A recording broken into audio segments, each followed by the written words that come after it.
कभी भी ये नहीं कहना चाहिए हमारे पास कम है। कम और ज्यादा की कोई डेफिनेशन नहीं होती है। किसी के पास बहुत धन होता है तो भी वो कहते कम है, कम है, कम है।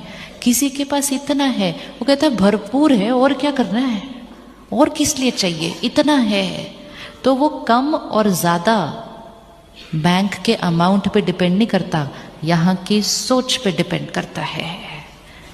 लेकिन जिनके घर में एनर्जी बातें ये चलेंगी कम है, कम है, कम है, कम है, उनके यहाँ हमेशा कम रहेगा। और फिर कम की एनर्जी उनके शरीर को भी जाती है। हर बार जब हम कहते हैं कम है, कम है, कम है, तो हम अपने शरीर को भी कौन सी वाइब्रेशन दे रहे हैं, कम है, कम है, कम है। तो सेहत में भी कमी आ जाएगी।